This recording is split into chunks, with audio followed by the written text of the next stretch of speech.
BEd बीच course में हिंदी भाषा के अध्याय 8 के अंत में जो प्रश्न पूछे गए हैं हम उन्हें हल करने का प्रयास करेंगे। पहला प्रश्न है, राष्ट्रीय शिक्षा नीति 2020 के मूलभूत सिद्धांतों की आपको सूची बनानी है। ठीक है, तो यहाँ पर सूची बना दी गई है। राष्ट्रीय शिक्षा नीति 2020 के अनुसार शिक्षा प्रणाली और शैक्षणिक संस्थानों के मार्गदर्शन हेतु कुछ सिद्धांत निर्धारित किए गए हैं। सबसे पहला है कि प्रत्येक बच्चे के विशिष्ट क्षमताओं की पहचान करना है। बच्चा किस क्षेत्र में अव्वल है, एक शिक्षक के रूप में हमें उसकी पहचान करना है और उसी में उसको प्रमोट करने का प्रयास करना है। स्वीकृति और उनके समग्र विकास पर बल देना है। इसीलिए आपने देखा कि हमारा जो आकलन हो रहा है वो 360 डिग्री असेसमेंट हो रहा है। समग्र आकलन आप बच्चे का कर रहे होते हैं। ठीक है, समग्र प्रगति कार्ड, होलिस्टिक प्रोग्रेस कार्ड अभी डेवलप हो गया है, आप देख रहे हैं एनसीईआरटी ने बनाया है। बुनियादी साक्षरता और संख्या ज्ञान की सर्वोच्च प्राथमिकता देना। हमने ये देखा कि हमारे बहुत से बच्चे प्रारंभिक अवस्था में राष्ट्रीय शिक्षा नीति 1986 के बाद से एक बहुत बड़ा गैप था कि कोई बच्चा 1 में पढ़ता है, कोई बच्चा 2 में पढ़ता है, कोई बच्चा अभी एलकेजी यूकेजी में पढ़ता है। यहाँ पर बहुत बड़ा गैप दिखाई देता है कि एलकेजी वाला बच्चा कभी कक्षा 2 वाले बच्चे से ज़्यादा जानता है, 2 वाला बच्चा 1 वाले से कम जानता है, ज़्यादा जानता है। इस प्रकार से आप देखते हैं तो एक गैप रहता है। उसी गैप को भरने के लिए पूरा का पूरा फाउंडेशनल स्टेज डेवलप किया गया। 3 साल का आंगनबाड़ी और 1 और 2, इसमें पूरी प्लानिंग रहती है कि 3 साल किस प्रकार से शिक्षण कार्य करना है, कक्षा 1 में कक्षा 2 में किस प्रकार से कार्य करना है। और उसके साथ ही साथ बुनियादी साक्षर फलन कार्यक्रम चलाए गए, जहाँ फाउंडेशनल लिटरेसी और न्यूमरेसी यानी आधारभूत बच्चे की जो भाषा की समझ है और गणनात्मक जो गणना है, गणती गणना है, उसको मतलब हमें जोर देना है कि सभी बच्चे उसको प्राप्त करें। कम से कम विद्यार्थियों को विषय और सीखने के तरीकों के चयन में लचीला प्रदान करना है। ठीक है, तो जो विषयों को चुनने की आज़ादी होती है वो बच्चों को प्रदान की जाए, बच्चा उसमें शिफ्ट करे आसानी से। ठीक है, इसमें कला, विज्ञान, व्यावसायिक और शैक्षणिक धाराओं के बीच कृत्रिम विभाजन जो है समाप्त करने का प्रयास किया गया है। बहुविषयक और समग्र शिक्षा को बढ़ावा देना, साथ ही साथ रटने की अपेक्षा अवधारणात्मक यानी कॉन्सेप्ट पर विशेष जोर हमें देना है। बच्चे को रटाने वाली शिक्षा से दूर करना है। बच्चे की क्रिएटिविटी, तार्किक सोच और नवाचार को प्रोत्साहित करना है। आप देख रहे हैं हमारे शिक्षक लगातार नवाचार कर भी रहे हैं। नैतिक, मानवीय और संवैधानिक मूल्यों को डेवलप करना है। बहुभाषिकता और भाषा की शक्ति को बढ़ावा देना है। चूंकि हमारा देश भी इस प्रकार का है जहाँ पर अलग अलग भाषाई पृष्ठभूमि के बच्चे हमको देखने को मिलते हैं, तो हमें उसे बाधा के रूप में नहीं देखना है बल्कि एक सपोर्टिव पार्ट के रूप में समझना है, उसको देखना है। जीवन कौशल जैसे संवाद, सहयोग और सामूहिक कार्य क्षमता का विकास करना है। सतत और समग्र मूल्यांकन को महत्व देना है। इसमें इसके पहले जो इस प्रकार से होता था कि हम 3 महीने में 6 महीने में वार्षिक परीक्षाएं कराते थे, तो ये इनके साथ ही साथ आपको लगातार सतत मूल्यांकन भी बच्चे का करना है। ध्यान दीजिएगा, क्योंकि बच्चा लगातार सीख रहा होता है तो आंकलन भी लगातार ही होना चाहिए। ठीक है, शिक्षा में तकनीक के प्रभावी उपयोग को बढ़ावा देना है। एआई वगैरह का यूज हो रहा है, आप देख ही रहे हैं। स्थानीय संदर्भ और स्थानीय आवश्यकताओं को सम्मान करना है। समानता, समावेशन और सभी के लिए गुणवत्तापूर्ण शिक्षा। हमने बहुत से पॉइंट्स रखे हैं, आप इसमें 10 पॉइंट भी लिख देंगे तो बहुत पर्याप्त हो जाएगा आपके लिए। प्रारंभिक बाल्यावस्था से उच्च शिक्षा तक पाठ्यक्रम में समन्वय स्थापित करना है। शिक्षक को शिक्षण प्रक्रिया का केंद्र मानते हुए उसके प्रशिक्षण और व्यावसायिक विकास पर भी बल देना है। इसलिए आप देखते हैं कि हमारे में यहाँ बहुत सी ट्रेनिंग्स होती हैं। अभी ये 5 दिनों की ट्रेनिंग चल रही होगी, आप जान ही रहे होंगे, शिक्षक हैं, आप कार्य कर रहे होंगे, आपने ट्रेनिंग अटेंड भी किया होगा।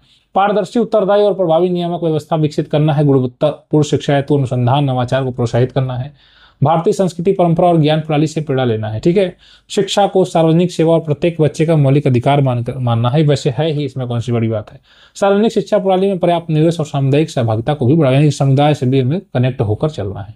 ठीक है, और निवेश भी पर्याप्त करना है सार्वजनिक शिक्षा प्रणाली में। इस प्रकार से आपने इसको देख लिया। दूसरा प्रश्न है, भाषा सीखने सिखाने के 4 स्तंभ यानी मॉडल के आधार पर बुनियादी चरण, फाउंडेशनल स्टेज में बच्चा है और आरंभिक चरण, तो हिंदी भाषा की एक थीम का आप चयन करिए और ऐसी गतिविधि बनाइए आप जिससे बच्चे के चारों कौशल जो हैं 4 ब्लॉक मॉडल के अंतर्गत जो चारों कौशल हैं उन सबका विकास हो।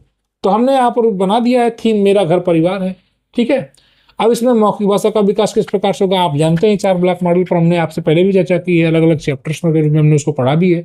सबसे पहले बच्चा भाषा सीखने के क्रम में मौखिक भाषा का विकास कर रहा होता है, जिसमें बच्चा सुनता है, समझता है, बोलता है। अपने आसपास अपने माता पिता, अपने परिवार, अपने पड़ोस, अपने अध्यापक की बातों को सुनता है, बोलता है, समझता है। उसके बाद बच्चा शब्द की पहचान कर रहा होता है। उसके बाद बच्चा पढ़ता है, लिखता है। इसको एकीकृत रूप में हम पढ़ा रहे होते हैं। ऐसा नहीं है कि बच्चा सुनेगा, अगले दिन बोलेगा, अगले दिन पढ़ेगा, अगले दिन लिखना रहेगा। एक साथ उस पर हमको काम करना होता है। ठीक है, तो अब आपने कोई ऐसी गतिविधि, जैसे मेरा घर परिवार एक गतिविधि है, इसमें मौखिक भाषा का विकास कैसे होगा। शिक्षक ने घर का चित्र दिखाया, बच्चों से बातचीत किया, बच्चों से पूछा गया कि उनके घर में कौन कौन रहते हैं। बच्चे कुछ शब्दों को बोलेंगे, वाक्यों को बोलेंगे, बच्चों के मौखिक भाषा का विकास होगा। बच्चे अपने परिवार के अनुभव को साझा करेंगे, जैसे शिक्षक छोटू का परिवार कहानी सुनाएंगे और परिवार के सदस्यों का अभिनय करवाएंगे। तो इस प्रकार से बच्चा जब कुछ बोलेगा, अपने विचारों को रखेगा, सामने वाले की बात को सुनेगा, समझेगा, तो मौखिक भाषा का विकास हो रहा है। उसके बाद शब्द की पहचान करवाएंगे अध्यापक। फ्लैश कार्ड द्वारा माता पिता, भाई बहन, घर रसोई शब्द की पहचान करवाया जाएगा। चित्र और शब्द को मिलान करवाया जाएगा, ठीक है, और ध्वनि पहचान खेल करवाया जाएगा। इस प्रकार से बच्चा इसी थीम के अंतर्गत शब्द की पहचान भी करेगा।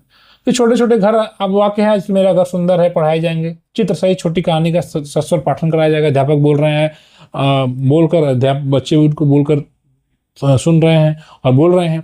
तो यहाँ पर आप देखेंगे, जब आपने मेरा घर परिवार पर चर्चा की, शब्द की पहचान करवाई, फ्लैश कार्ड के माध्यम से छोटे छोटे वाक्य लिख दिया, अब उसको पढ़वा रहे हैं, शिक्षक पढ़ रहे हैं, बच्चे पढ़ रहे हैं, और उसके बाद बच्चे घर का चित्र बनाकर नीचे 2-3 शब्द लिखेंगे। तो मॉडल राइटिंग द्वारा सरल वाक्य लिखवाया जाए, शब्दों की नकल लिखा जाए। इस प्रकार से आपने देखा चारों चीजों को समेट दिया गया एक ही एक्टिविटी में। तो यहाँ पर आपने मेरा घर परिवार लिख दिया फाउंडेशनल स्टेज के लिए। उसी प्रकार से यहाँ पर कक्षा 3 या 4 में आप त्योहार उत्सव थीम के अंतर्गत इसे एक गतिविधि करा सकते हैं, जिसमें आप मौखिक भाषा का विकास करवाएं, यानी शिक्षक होली या दिवाली का चित्र दिखाएं, चर्चा करें, बच्चे त्योहारों के अपने अनुभव को साझा करें, लोक कथा वगैरह सुनाया जाए, त्योहार संबंधित नाटक करवाया जाए। तो इस प्रकार से बच्चों की मौखिक भाषा का विकास होगा। उसके बाद आप शब्द की पहचान करवा रहे हैं, दीपक है, रंग है, मिठाई है, पूजा, इन शब्दों की पहचान करवाएं, वर्ण ध्वनि का मिलान कराएं, शब्दों से वाक्य बनाने की गतिविधियां करवाएं, ठीक है। तो यहाँ बच्चों की रचनात्मकता का विकास होगा, बच्चे कुछ बोलेंगे, बच्चे कुछ लिखेंगे। पढ़ना, दिवाली की कहानी का प्रभाव पर पठन कराया जाए, उचित स्वर और विराम के साथ समूह पाठन करवाया जाए। और लिखना के बच्चे त्योहार पर 4-5 वाक्य लिखें, शुभकामनाएं संदेश दें, चित्रपट दिखवाया जाए। तो एक ही थीम पर देखिए आपने चारों जो ब्लॉक है उस पर काम कर दिया गया है। इस प्रकार से आप और भी अपने हिसाब से आप चुन सकते हैं, ठीक है। अगला प्रश्न है कि भाषा सीखने सिखाने की प्रक्रिया में आकलन एक अभिन्न अंग है। इस कथन की उदाहरण सहित व्याख्या आपको करनी है।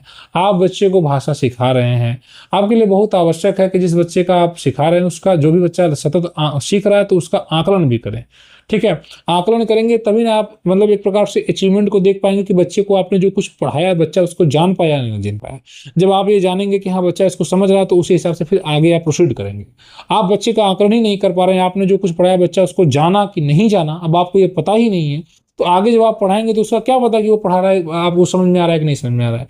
तो हमने जो भी कुछ पढ़ाया, तो हमने जो भी पढ़ाया वो हमारा पढ़ाना सार्थक हुआ कि नहीं हुआ, हमारे पढ़ाने की विधि जो है वो सही है कि नहीं, क्योंकि बच्चे को समझना आवश्यक है और यह हमारे लिए बहुत जानना आवश्यक है। इसीलिए हम बच्चे का आकलन कर रहे होते हैं। जब हम कोई चैप्टर पढ़ा रहे होते हैं, हम गणित में कुछ पढ़ा रहे हैं, हम कुछ पढ़ा रहे हैं, तो उसके बाद हम 2-4 सवाल उसी प्रकार से दे देते हैं।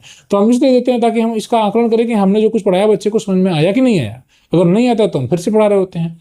तो आकलन बहुत आवश्यक है। उसी प्रकार से भाषा में भी भाषा सीखने की एक सतत प्रक्रिया है। और आकलन इसका मतलब, आकलन का मतलब केवल परीक्षा लेना नहीं है, बल्कि यह जानने का माध्यम है कि बच्चा कैसे सीख रहा है, मैं जो भी तरीका पढ़ा रहा हूँ उस तरीके से बच्चे को समझ में आ रहा है कि नहीं, और क्या प्रॉब्लम्स है। अगर मेरे द्वारा पढ़ाए गए कोई तरीके में बच्चे को प्रॉब्लम्स आ रही तो उसमें मुझे सुधार करना पड़ेगा, ठीक है। राष्ट्रीय पाठ्यचर्या रूपरेखा के अनुसार आकलन शिक्षण अधिगम प्रक्रिया का एक अभिन्न अंग माना जाता है। यह, अब जैसा कि यहाँ पर पूछा गया अभिन्न अंग, क्यों अभिन्न है? क्योंकि यह शिक्षण अधिगम को दिशा देता है। यानी आकलन शिक्षक को यह समझने में सहायता करता है कि बच्चों ने क्या सीखा और कहाँ कठिनाई है। जैसे अगर बच्चा कहानी सुनकर उत्तर नहीं दे पा रहा है तो शिक्षक अतिरिक्त मौखिक गतिविधियां करवा सकते हैं ताकि बच्चा इस चीज को समझ सके, ठीक है। बच्चों की प्रगति की पहचान करते हैं आप, यानी आकलन से आप ये देख पाते हैं कि आपने जो भी कुछ बच्चे को भाषा में पढ़ाया है, उसके भाषा में पढ़ाया, बच्चा उसको समझ पाया कि नहीं। आप कार्यपत्रक डेवलप किए, कार्यपत्रक से पता चलता है कि बच्चा शब्द पहचान में कमजोर है, तब शिक्षक ध्वनि आधारित खेल करवा रहे होते हैं। इस प्रकार से बच्चों की प्रगति की पहचान के लिए भी आकलन करना आवश्यक है। हो सकता है कुछ बच्चों को विशेष आवश्यकता की जरूरत है, कुछ बच्चे पढ़ने में हम देखते हैं विशेष बहुत ज्यादा कमजोर होते हैं, तो जब हम आकलन कर रहे होते हैं उनकी भी पहचान कर लेते हैं, उनको आइडेंटिफाई कर लेते हैं, उन पर हम विशेष ध्यान दे रहे होते हैं। तो व्यक्तिगत आवश्यकताओं की भी हम पहचान कर लेते हैं, क्योंकि हम सभी जानते हैं हर बच्चा अलग अलग गति से सीखता है। आकलन व्यक्तिगत सहायता प्रदान करने में सहायक होता है। जैसे जिन बच्चों को पढ़ने में बहुत ज्यादा कठिनाई है, शिक्षक उनके लिए अलग से समूह बनाकर या उन पर विशेष ध्यान दे सकते हैं, ठीक है। इसके अलावा जो पाठचर्या लक्ष्यों की जो प्राप्ति है उसके लिए भी आवश्यक है। आकलन ये सुनिश्चित करता है कि जो दक्षताएं हैं वह प्राप्त हो रही है कि नहीं, ठीक है। कॉम्पिटेंसीज आप बच्चों में डेवलप करेंगे तभी ना वह करिकुलर गोल्स की ओर आगे बढ़ेगा। जब बच्चे के अंदर कॉम्पिटेंसी डेवलप नहीं होगी तो वह करिकुलर गोल कहाँ पहुंच पाएगा, ठीक है। सुधारात्मक शिक्षण में सहायता, आकलन के आधार पर शिक्षक नई रणनीतियां अपनाते हैं। जैसे बच्चे लिखने में अगर त्रुटि करते हैं तो शिक्षक अतिरिक्त लेखन का अभ्यास करवाते हैं। इस प्रकार से आप देख रहे हैं कि आकलन जो है भाषा शिक्षण का एक अभिन्न अंग है। यह बच्चों की प्रगति, कठिनाइयों और शिक्षण सुधार के लिए आवश्यक जानकारी प्रदान करता है। आकलन के माध्यम से शिक्षण अधिक प्रभावी और बाल केंद्रित बनता है।